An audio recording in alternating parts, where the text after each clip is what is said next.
Pagbasa mula sa Aklat ng Mga Kawikaan. Ang lahat ng salita ng Diyos ay mapananaligan at siya ang kanlungan ng mga nananalig sa Kanya.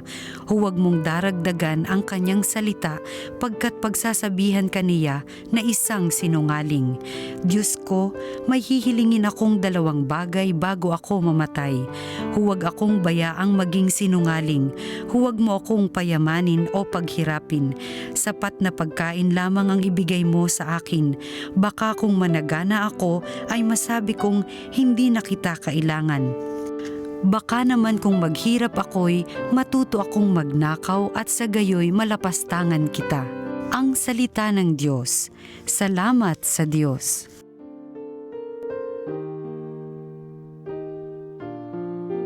Salita mo'y aking tanglaw, patnubay ko araw-araw. Sa landas na di matuwid, huwag mo akong babayaan, pagkat ikaw ang mabuti, ituro ang iyong aral.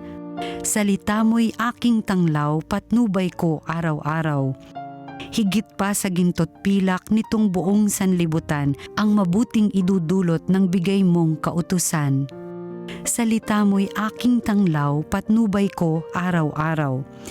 Ang salita mo, O Poon, di kukupas walang hanggan, matatag at di makilos sa rurok ng kalangitan.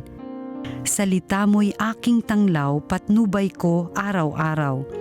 Sa bigay mong mga utos na tamukoy karunungan, kaya ako'y namumuhi sa ugaling makakalay. Salita mo'y aking tanglaw, patnubay ko araw-araw. Sa anumang di totoo, muhi ako't nasusuklam. Ang tunay kong iniibig ay ang iyong kautusan. Salita mo'y aking tanglaw, patnubay ko araw-araw. Ang mabuting balita ng Panginoon ayon kay San Lucas. Noong panahong iyon, tinawag ni Jesus ang 12 at binigyan sila ng kakayahan at kapangyarihang magpalayas ng mga demonyo at magpagaling ng mga karamdaman. At sinugo niya sila upang ipahayag ang paghahari ng Diyos at magpagaling ng mga may sakit. Sila'y pinagbilinan niya, huwag kayong magbaon ng anuman para sa inyong paglalakbay, kahit tungkod, supot, tinapay, salapi o bihisan. Makituloy kayo sa alinmang bahay na tumanggap sa inyo at manatili roon hanggang sa pag-alis ninyo sa bayang iyon. At sakaling hindi kayo tanggapin, umalis kayo roon at ipagpag ninyo ang alikabok ng inyong mga paa bilang babala sa kanila. Kaya't humayo ang mga alagad at naglakbay sa mga nayon na ipinangangaral ang mabuting balita at nagpapagaling ng mga may sakit sa lahat ng dako. Ang mabuting balita ng Panginoon. Pinupuri ka namin, Panginoong Hesukristo.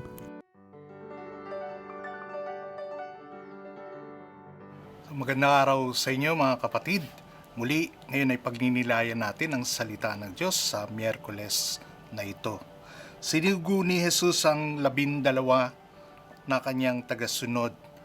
Kung titignan natin sa Ebanghelyo ni San Marcos, partikular na binanggit dun na sila'y dala-dalawa. Kung kay Mateo naman, at ang indikasyon dun ay paris-paris talaga sila nang sila'y sinugo ni Jesus. Pinagbilinan sila na huwag magbaon ng anuman para sa kanilang paglalakbay, kahit tungkod, supot, tinapay, salapi o bihisan. Marahil mga kapatid, iniisip natin na ang salita na ito ay paanyaya sa atin upang maging apostol, tagapagpahayag at sige-sige tayo na lalabas at ipapahayag ang salita ng Diyos. Totoo rin to, pero maganda na tignan muna natin ito na paanyaya sa atin kung paano natin muna tatanggapin, magiging bukas sa salita ng Diyos. Kasi kailangan natin munang makinig bago tayo makapagsalita. Kailangan may magsalita muna sa atin na apostol bago tayo lumabas upang maging apostol. Sa ganitong liwanag, pwede nating mapabuti ang pamamaraan kung paano natin binubuksan ang ating puso, ang ating sarili sa pakikinig ng salita ng Diyos.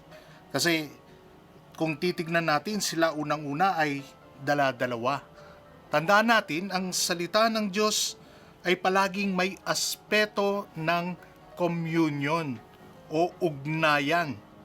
Ang lahat ng nagpapahayag ng salita ng Diyos, kung ito'y totoong galing sa Diyos, palagi sila'y pinadala. Hindi sa sarili lamang kusa na sila'y nagpapahayag ng salita ng Diyos. Palaging may nagsugo at hindi sa sarili lamang. Hindi ito dumarating na mag-isa lamang o isolated at hindi ito para sa iisang tao lamang. Hindi ito nakapokus sa sarili, kundi ito'y lampas sa sarili at pagiging makasarili. Pinagbilinan sila ni Jesus na huwag magbaon ng anuman. Sabi dito, tungkod, supot, tinapay, salapi, o bisan. Ika nga, wala silang backup. Wala silang reserba o maaasahan na mga material na bagay. Kasi ang isugo ng Diyos ay palagi ang disposisyon ng tao na ito ay umaasa sa pagbibigay ng Diyos, sa kanyang proteksyon. Mamuhay sa biyaya ng Diyos at sumuko sa kanyang paghahari. Kasi mahalaga ito, malaking tanda ito para dun sa tatanggap ng salita na kanyang inihahatid sa kanilang pandinig. Kaya naman, kapag dumarating sa atin ang salita ng Diyos, dala ng mga taong ganito na may pagsunod sa salita ng Diyos, hindi ito nagdadala ng tinapay, ng pera, ng mga provision para sa atin, maski ayuda, no? Wala tayong aasahan sa mga ito. Wala itong dalang gantimpala, premyo, satisfaction para sa ating sarili kahit na ginhawa ng buhay. Huwag natin aasahan ito. Wala itong dalang rekurso sa mga material na pangangailangan natin. Hindi ito mas magpapayaman sa atin o magbibigay ng tagumpay sa ating business o kaya ng mga proyekto natin. Kung tutusin, pwedeng maging kabaliktaran ang maging epekto ng pakikinig natin sa salita ng Diyos sa minimiti ng ating laman, sa mga projects natin. Pwede ito mag-udyok nga sa atin na itakwil natin ang mga bagay-bagay na makamundo, mga material na bagay. Ito ay tutulak sa atin na kumilos. Gagalawin talaga niya ang ating buhay.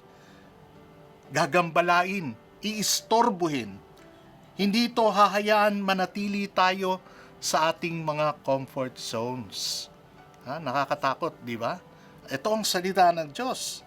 Sinasabi ng salita ng Diyos kung ano ang kailangan natin para sa ating kaligtasan. Ito ang pakay niya. Hindi yung gusto lang nating madinig. At kapag ang salita ng Diyos ay pumasok sa ating tahanan, sa ating buhay, nais nito na manatili sa atin. Manatili dun sa kung saan siya tinanggap. Dumarating ito sa atin at nais nitong manatili sa atin.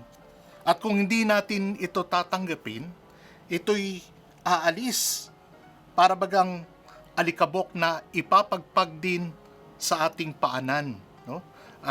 May iwan ang alikabok na ito at ang salita na ito ay aalis sa atin. Hindi mananatili. Kaya naman mga kapatid, kailangan natin pumili.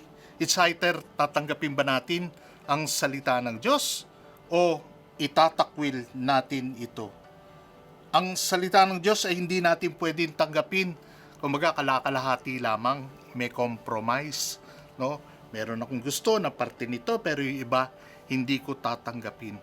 Tinatanggap natin, pinakikinggan natin ang salita ng Diyos, sinasabuhay natin ng buong buo. Ito'y nagiging laman din sa atin. Kasi kung di natin ito tatanggapin as it is, ito'y aalis hindi mananatili sa atin, kaya wala tayong magiging ugnayan o relasyon sa Diyos. Tandaan natin, ang salita ng Diyos ay walang iba kundi ang ating Panginoong Hesukristo.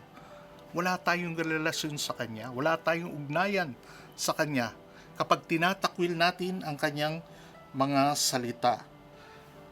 Parang pinagpag ko na rin ang alikabok sa paanan dahil sa puso kong nag-aalinlangan. Nawa, mga kapatid, maging katulad nawa tayo ng mga tao na mga nauna sa atin at mga tao sa paligid natin na totoong tinanggap ang salita ng Diyos sa buo niyang diwa at sa kahulugan nito na ayon sa ating Panginoon, at hayaan natin na panibaguhin tayo nito. Ngayon po tayo ay mananalangin. Naanyayaan ko kayo na yumuko upang tanggapin na rin ang pagbabasbas ng Diyos. Diyos, amang makapangyarihan sa lahat, kami nagpapasalamat sa iyo dahil sa pagkakatawan tao ng iyong salita sa pamagitan ng ating Panginoong Hesukristo. Nawa maging bukas ang aming puso, ang aming tahanan sa pagtanggap ng iyong salita at ito ay manatili sa amin. At sa ngalan ng iyong anak na si Jesus, na siyang salita mo, tinatakwil namin at pinalalayas din namin ang mga bagay na nagpapalayo sa amin sa iyo, mga masasama naming hangarin at mga puwersa na nais kaming iwalay sa iyo. Bigyan mo rin kami ng iyong espiritu ng may kababaan ng loob upang tanggapin ang iyong salita, at ang salita na ito ay mag-ingat sa amin, lalong-lalo na sa nakapipinsaling sakit ng COVID. Proteksyonan mo kami, Panginoon. Pagalingin mo kami, pisikal, at ganun din ang aming kaluluwa. Nang sa ganon kami makasunod sa iyong salita. Ang lahat na ito iniling namin sa ngalan ng iyong anak na si Kristong aming Panginoon. Sa ngalan ng Ama, ng Anak, at ng Espiritu Santo. Maraming salamat po sa inyong lahat.